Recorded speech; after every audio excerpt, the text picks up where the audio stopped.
ಎಲ್ಲರಿಗೂ ನಮಸ್ಕಾರ. ಕರ್ನಾಟಕ ಪರೀಕ್ಷಾ ಪ್ರಾಧಿಕಾರ ಕರ್ನಾಟಕ ಸಾಮಾನ್ಯ ಪ್ರವೇಶ ಪರೀಕ್ಷೆ 2026 ಕರ್ನಾಟಕ ರಾಜ್ಯದಾದ್ಯಂತ 745 ಪರೀಕ್ಷಾ ಕೇಂದ್ರಗಳಲ್ಲಿ 3,30,000 ವಿದ್ಯಾರ್ಥಿಗಳು ಬರೀಲಿಕ್ಕೆ ಎಲ್ಲ ವ್ಯವಸ್ಥೆಯನ್ನು ಸಿದ್ಧತೆಗಳನ್ನು ಮಾಡಿಕೊಳ್ಳಲಾಗಿದೆ. ತಾವೆಲ್ಲ ವಿದ್ಯಾರ್ಥಿಗಳು ಈಗಾಗಲೇ ಹಾಲ್ ಟಿಕೆಟ್ ಡೌನ್ಲೋಡ್ ಮಾಡಿದ್ದೀರಾ ಅಂತ ಭಾವಿಸ್ತೀನಿ. ಯಾರಾದರೂ ಕೆಲವರು ಮಾಡಿಲ್ಲ ಅಂತಂದರೆ ದಯಮಾಡಿ ಹಾಲ್ ಟಿಕೆಟನ್ನು ಡೌನ್ಲೋಡ್ ಮಾಡ್ಕೊಳ್ಳಿ. ತಮಗೆಲ್ಲ ಗೊತ್ತಿರುವಂತೆ ಕರ್ನಾಟಕ ರಾಜ್ಯದಲ್ಲಿ 40% ಎಲ್ಲ ಇಂಜಿನಿಯರಿಂಗ್ ಕಾಲೇಜುಗಳ ಸರ್ಕಾರಿ ಇಂಜಿನಿಯರಿಂಗ್ ಕಾಲೇಜುಗಳ 100% ಮತ್ತು 100% ಫಾರ್ಮ್ ಸೈನ್ಸು, ವೆಟರ್ನರಿ, ನರ್ಸಿಂಗು ಎಲ್ಲ ಸೀಟ್ಗಳನ್ನು ಈ ಪರೀಕ್ಷೆಯ ಒಂದು ರ್ಯಾಂಕ್ ಆಧಾರದ ಮೇಲೆ ನಾವು ಹಂಚಿಕೆ ಮಾಡೋದ್ರಿಂದ ಮೆರಿಟೋರಿಯಸ್ ವಿದ್ಯಾರ್ಥಿಗಳಿಗೆ ರಿಯಾಯಿತಿ ದರದಲ್ಲಿ ಫೀ ಸಹ ಇರೋದ್ರಿಂದ ಪರೀಕ್ಷೆಯನ್ನು ತಾವು ಒಳ್ಳೆ ರೀತಿಯಲ್ಲಿ ಬರೆದು ತಾವು ರ್ಯಾಂಕನ್ನು ಪಡೆಯುವಂಥದ್ದು, ಕೌನ್ಸಿಲಿಂಗಿಗೆ ಭಾಗವಹಿಸುವಂಥದ್ದು ಅನಿವಾರ್ಯ.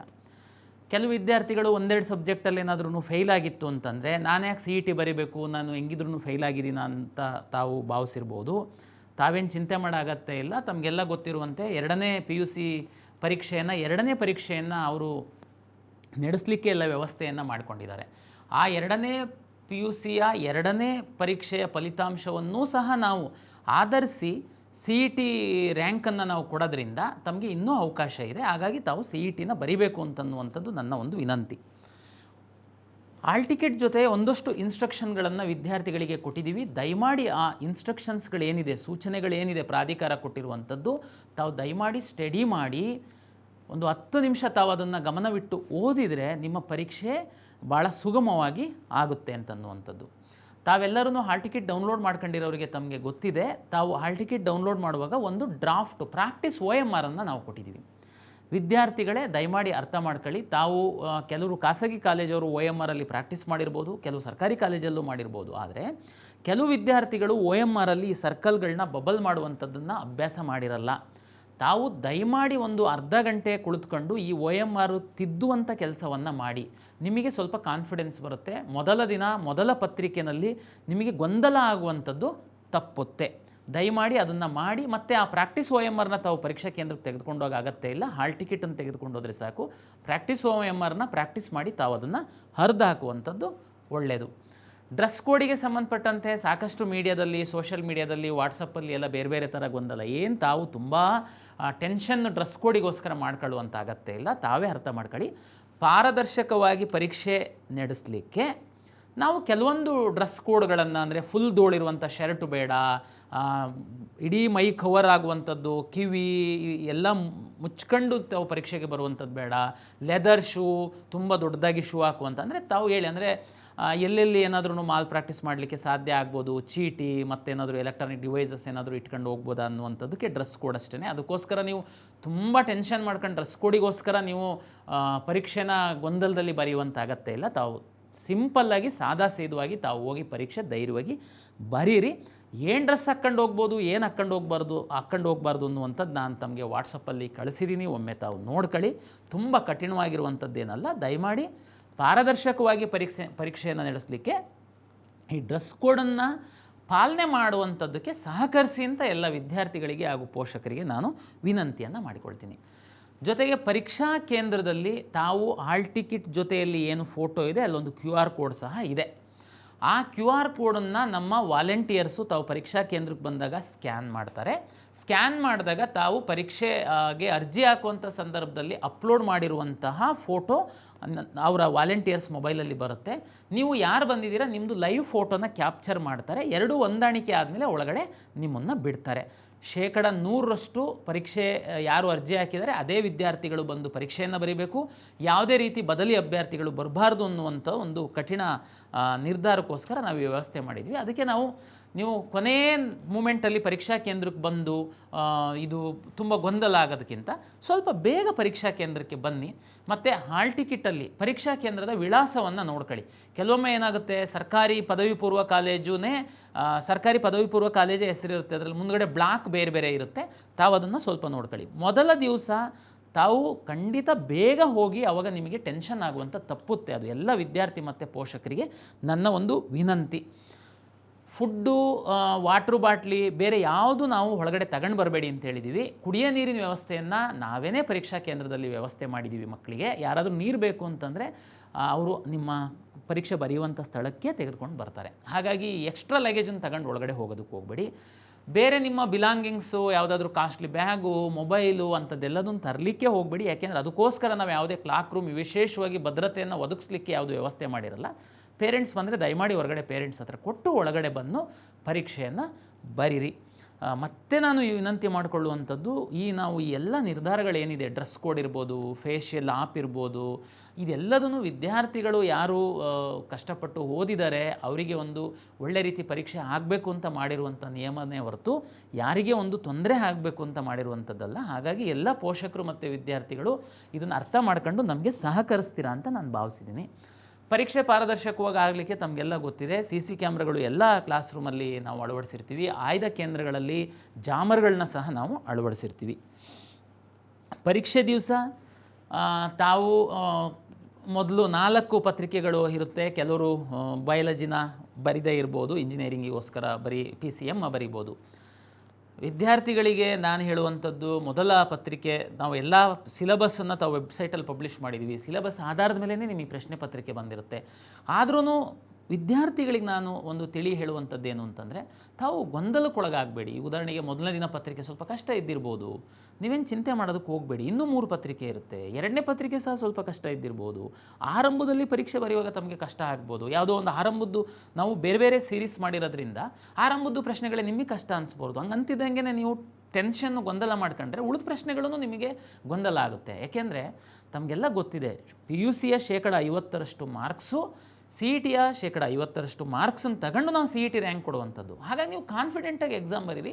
ಒಂದೆರಡು ಪ್ರಶ್ನೆಗಳು ಅಥವಾ ಆರಂಭದ ದಿನದ ಪತ್ರಿಕೆಗಳು ತಮಗೆ ಟಫ್ ಆಗಿದೆ ಅಂತಿದ್ದಂಗೆ ಉಳಿದ ಪತ್ರಿಕೆಗಳಲ್ಲೆಲ್ಲ ನೀವು ಗೊಂದಲ ಮಾಡ್ಕೊಂಡು ಸುಮ್ಮನೆ ಟೆನ್ಷನ್ ಮಾಡ್ಕೊಂಡ್ಬಿಟ್ಟು ಆ ಪತ್ರಿಕೆಗಳನ್ನೂ ಹಾಳು ಮಾಡ್ಕೊಳ್ಳೋದಕ್ಕೆ ಹೋಗಬೇಡಿ. ಹಾಗಾಗಿ ಇನ್ನೂ ಏನೋ 3-4 ದಿನ ಇದೆ ಪರೀಕ್ಷೆಗೆ. ತಾವು ಶಾಂತ ರೀತಿಯಿಂದ ತಾವು ಅಭ್ಯಾಸ ಮಾಡಿ ಪರೀಕ್ಷಾ ಕೇಂದ್ರಕ್ಕೆ ಬೇಗ ಹೋಗಿ ಶಾಂತವಾಗಿ ಪರೀಕ್ಷೆಯನ್ನು ಬರೀರಿ. ತಮಗೆಲ್ಲ ಗೊತ್ತಿರುವಂತೆ ಇಂಜಿನಿಯರಿಂಗ್ ರ್ಯಾಂಕಿಗೆ PCM CETದು ಮತ್ತು 50% PUCದು ತಗೊಳ್ತೀವಿ. ಫಾರ್ಮ್ ಸೈನ್ಸಸ್ ರ್ಯಾಂಕಿಗೆ PCMB 50% ಮತ್ತು ತಮ್ಮ PUCಯ PCMB 50% ತಗೊಳ್ತೀವಿ. ವೆಟರ್ನರಿಗೆ ಈ CETದು PCB ಮಾತ್ರ ತಗೊಳ್ತೀವಿ. ಹಾಗಾಗಿ ಎಲ್ಲ 50% ತಗೊಳೋದ್ರಿಂದ ನೀವು ಯಾವುದೋ ಒಂದು ಪತ್ರಿಕೆ ಸ್ವಲ್ಪ ಡಲ್ ಆಯಿತು ಅಂತ ಚಿಂತೆ ಮಾಡೋಕ್ಕೆ ಹೋಗಬೇಡಿ. ವಿಶೇಷವಾಗಿ ಪರೀಕ್ಷೆ ದಿನ ಪರೀಕ್ಷಾ ಕೇಂದ್ರದೊಳಗಡೆ ನಿಮಗೆ ಕಿವಿ ಮಾತು ಹೇಳುವಂಥದ್ದು ಏನು ಅಂತಂದರೆ, OMRಗೆ ಸಂಬಂಧಪಟ್ಟಂತೆ ನಾವು OMR ತಮಗೆ ಪ್ರಾಕ್ಟೀಸ್ ಮಾಡಲಿಕ್ಕೆ ಕೊಟ್ಟಿದ್ದೀವಿ. ಜೊತೆಗೆ ಈಗ ನಿಮಗೆ ರಿಯಲ್ OMR ಪರೀಕ್ಷಾ ಕೇಂದ್ರದಲ್ಲಿ ಕ್ವಶನ್ ಪೇಪರ್ ಕೊಡೋದಕ್ಕಿಂತ ಮೊದಲು ನಿಮಗೆ OMR ಪತ್ರಿಕೆಯನ್ನು ಕೊಡ್ತಾರೆ. ಮೊದಲು ದಿನ ವಿದ್ಯಾರ್ಥಿಗಳು ಸ್ವಲ್ಪ ಗೊಂದಲದಲ್ಲಿ ಸಾಕಷ್ಟು ತಪ್ಪು ಮಾಡ್ತಾರೆ. ಅದನ್ನು ತಪ್ಪು ಮಾಡಬೇಡಿ. ನಿಮಗೆ ಆರಂಭದಲ್ಲಿ ಬೇಗ ಕೊಡೋದ್ರಿಂದ ನೋಡಿ, ನಿಮಗೆ 4 ಕಾಲಮ್ಗಳು ಮಾತ್ರ ಪ್ರಶ್ನೆ ಪತ್ರಿಕೆ ಬರೋದ್ರೊಳಗಡೆ ತುಂಬಿಸುವಂಥದ್ದು. ಅಂದರೆ ಪ್ರಶ್ನೆ ಪತ್ರಿಕೆ ಅಧಿಕೃತವನ್ನು ಶುರು ಮಾಡೋದಕ್ಕಿಂತ ಮೊದಲು ತುಂಬಿಸುವಂಥದ್ದು. ದಯಮಾಡಿ ತಾವು OMR ಪತ್ರಿಕೆಯಲ್ಲಿ ತಪ್ಪಿಲ್ಲದೇನೆ ತಮ್ಮ ಹೆಸರನ್ನು ಬರಿಬೇಕು. ಜೊತೆಗೆ CET ಸಂಖ್ಯೆ ಏನು 9 ನಂಬರ್ನ ಒಂದು CET ಸಂಖ್ಯೆ ಇದೆ, ಅದನ್ನು ತಾವು ದಯಮಾಡಿ ಬರಿಬೇಕು. ಮತ್ತು ಪ್ರಶ್ನೆ ಪತ್ರಿಕೆಯಲ್ಲಿ ವರ್ಷನ್ ಕೋಡ್ ತಮಗೆಲ್ಲ ಗೊತ್ತಿದೆ. A1, B1, C1 ಮತ್ತು A2, A3 ಈ ಥರ ವರ್ಷನ್ ಕೋಡ್ಗಳನ್ನ ಬೇರೆ ಮಾಡಿರುತ್ತೆ. ತಮಗೆಲ್ಲ ಗೊತ್ತು. ಕ್ವಶನ್ನು ಮತ್ತು ಆನ್ಸರ್ ಎಲ್ಲ ಜಂಬ್ಲಿಂಗ್ ಆಗಿರುತ್ತೆ, ಯಾರು ಕಾಪಿ ಮಾಡಲಿಕ್ಕಾಗಲ್ಲ. ಹಿಂದೆ ಹಂಗೆ ಏನಾದರೂ ಹಿಂದಿನವನು ಮುಂದಿನ ನೋಡ್ಬಿಟ್ಟು ಅವನು ಕ್ವಶನ್ ನಂಬರ್ 1ಗೆ B ಹಾಕಿದ್ದಾನೆ, ನಾನು B ಹಾಕೋಣ ಅಂತಂದರೆ ಅದು ಅವ್ನು ಕ್ವಶನ್ ಓದಾಗಿರಲ್ಲ, ಆನ್ಸರ್ ಓದಾಗಿರಲ್ಲ. ದಯಮಾಡಿ ಹಾಗಾಗಿ ಹಿಂದೆ ಮುಂದೆ ನೋಡಿ ಬರೆಯುವಂಥದ್ದು ಯಾರಾದರೂ ಸಣ್ಣ ಪುಟ್ಟ ಮನಸ್ಸೇನಾದರೂ ಇದ್ದರೆ ದಯಮಾಡಿ ಕೈ ಬಿಟ್ಬಿಡಿ. ನಾವು ಜಂಬ್ಲಿಂಗ್ ಮಾಡಿರ್ತೀವಿ. ಅದಕ್ಕೇ ಈ ಪ್ರಶ್ನೆ ಪತ್ರಿಕೆಯಲ್ಲಿ ವರ್ಷನ್ ಕೋಡ್ ಅಂತ ನಾವು ಬರುವಂಥದ್ದು. ಹಾಗಾಗಿ ಈ ವರ್ಷನ್ ಕೋಡನ್ನು ಕರೆಕ್ಟ್ ತುಂಬಿಸ್ಬೇಕು. ಯಾಕೆಂತಂದರೆ ನಿಮ್ಮದು ವ್ಯಾಲ್ಯೂಯೇಷನ್ ನಾವು ಮಾಡುವಂಥ ಸಂದರ್ಭದಲ್ಲಿ ವರ್ಷನ್ ಕೋಡ್ ಆಧಾರದ ಮೇಲೆ ನಾವು ಮ್ಯಾಪಿಂಗ್ ಮಾಡೋದ್ರಿಂದ ವರ್ಷನ್ ಕೋಡು ಮತ್ತು ಪ್ರಶ್ನೆ ಪತ್ರಿಕೆಯ ಕ್ರಮ ಸಂಖ್ಯೆಯನ್ನು ತಾವು ಬರಿಬೇಕಾಗುತ್ತೆ. ಇದು ಇಷ್ಟನ್ನು 60 ಪ್ರಶ್ನೆಗಳ ಪ್ರಶ್ನೆ ಪತ್ರಿಕೆಯನ್ನು ತಾವು ಓಪನ್ ಮಾಡಿ ಆನ್ಸರ್ ಮಾಡೋದಕ್ಕೆ ಪೂರ್ವದಲ್ಲಿ ಈ 4 ಕಾಲಮ್ಗಳು ಸ್ಪಷ್ಟವಾಗಿ ತಾವು ತುಂಬಬೇಕು ಅಂತನ್ನುವಂಥದ್ದು ನನ್ನ ವಿನಂತಿ. ಮತ್ತು OMR ಕ್ರಮ ಸಂಖ್ಯೆ ಮತ್ತು ಪ್ರಶ್ನೆ ಪತ್ರಿಕೆ ಕ್ರಮ ಸಂಖ್ಯೆ ಒಂದೇ ಇರ್ಬೋದು, ಇರದೇನೂ ಇರ್ಬೋದು, ಅದಕ್ಕೇನು ಚಿಂತೆ ಮಾಡಬೇಡಿ.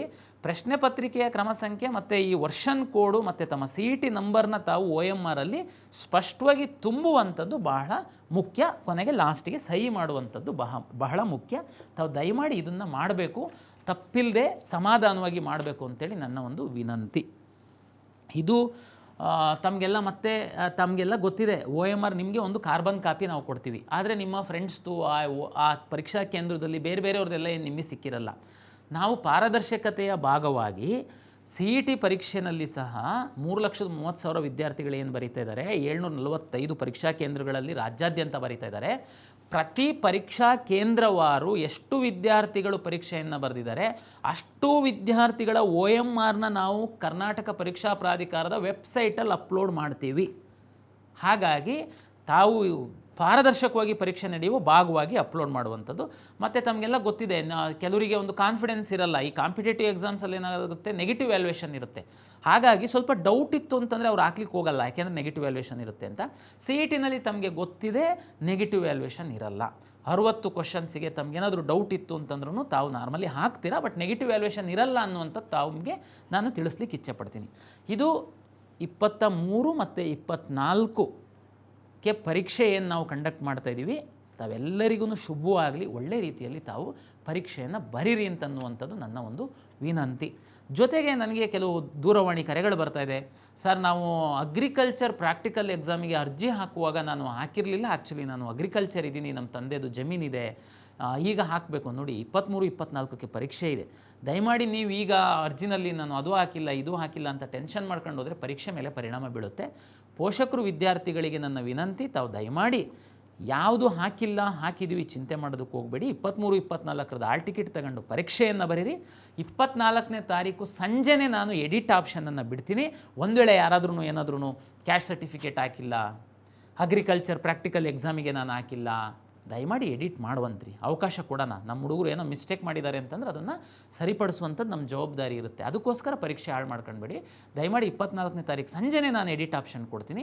ಈಗ ತಾವು ಫೋನ್ ಮಾಡೋದು, ಅಲ್ಲಿ ಇಲ್ಲಿ ಓಡಾಡೋದು, ಅದು ಇದು ಏನೂ ನೋಡೋಕ್ಕೆ ಹೋಗಬೇಡಿ. ಪರೀಕ್ಷೆಗೆ ಸಿದ್ಧತೆಯನ್ನು ಮಾಡಿಕೊಳ್ಳಿ. ಪರೀಕ್ಷೆ ನಂತರದ್ದು ದಿನಗಳದ್ದು ನಾನು ಹೇಳ್ತೀನಿ. ಏನಿವೆ ವಿಶೇಷ ಕೆಟಗರಿ ವಿದ್ಯಾರ್ಥಿಗಳಿಗೆ ನಾವು 3ನೇ ತಾರೀಕು ನೀಟ್ ಎಕ್ಸಾಮ್ ಆಗ್ತಿದ್ದಂಗೆ 4ನೇ ತಾರೀಕಿಂದ ನಾವು ಕರ್ನಾಟಕ ಪರೀಕ್ಷಾ ಪ್ರಾಧಿಕಾರದಲ್ಲಿ ದಾಖಲೆ ಪರಿಶೀಲನೆ ಮಾಡುವಂಥದ್ದಕ್ಕೆ ಸಹ ನಾವು ವ್ಯವಸ್ಥೆಯನ್ನು ಮಾಡಿಕೊಳ್ತಾ ಇದ್ದೀವಿ. ಅದನ್ನು ನಾವು ಟೈಮ್ ಟೇಬಲನ್ನು ಪಬ್ಲಿಷ್ ಮಾಡ್ತೀವಿ. ಸದ್ಯಕ್ಕೆ ವಿದ್ಯಾರ್ಥಿಗಳೇ, ಪೋಷಕರೇ ತಮ್ಮ ಒಂದು ಗುರಿ, ಮನಸ್ಸು, ನಿರ್ಧಾರ ಎಲ್ಲದೂ ಒಳ್ಳೆ ರೀತಿಯಲ್ಲಿ ಪರೀಕ್ಷೆ ಆಗಬೇಕು ಅನ್ನೋದ್ರ ಕಡೆ ನಿಮ್ಮ ಫೋಕಸ್ ಇರಲಿ. ತಮಗೆ ಶುಭವಾಗಲಿ. ಒಳ್ಳೆ ರೀತಿ ಪರೀಕ್ಷೆ ನಡೆಸಲಿಕ್ಕೆ, ಪಾರದರ್ಶಕವಾಗಿ ಪರೀಕ್ಷೆ ನಡೆಸಲಿಕ್ಕೆ ಪ್ರಾಧಿಕಾರ ಸಕಲ ಸಿದ್ಧತೆಯನ್ನು ನಡೆಸ್ಕೊಂಡಿದೆ. ಇದು ಸಹಕಾರ ಆಗಬೇಕು ಅಂತಂದರೆ ಎಲ್ಲ ಪೋಷಕರ ವಿದ್ಯಾರ್ಥಿಗಳ ಸಹಕಾರ ಬೇಕು. ತಾವು ಖಂಡಿತ ಸಹಕಾರ ನೀಡ್ತೀರಾ. ನಿಮ್ಮ ಒಂದು ವಿದ್ಯಾರ್ಥಿಗಳಿಗೆ ಒಳ್ಳೆ ರ್ಯಾಂಕ್ ಬಂದು ಒಳ್ಳೆ ಕಾಲೇಜುಗಳಲ್ಲಿ ಸೀಟ್ ಸಿಕ್ಕಲಿ ಅಂತ ಮತ್ತೊಮ್ಮೆ ಎಲ್ಲ ವಿದ್ಯಾರ್ಥಿಗಳಿಗೆ ಕರ್ನಾಟಕ ಪರೀಕ್ಷಾ ಪ್ರಾಧಿಕಾರದಿಂದ ಶುಭವನ್ನು ನಾನು ಕೋರ್ತೀನಿ. ನಮಸ್ಕಾರ.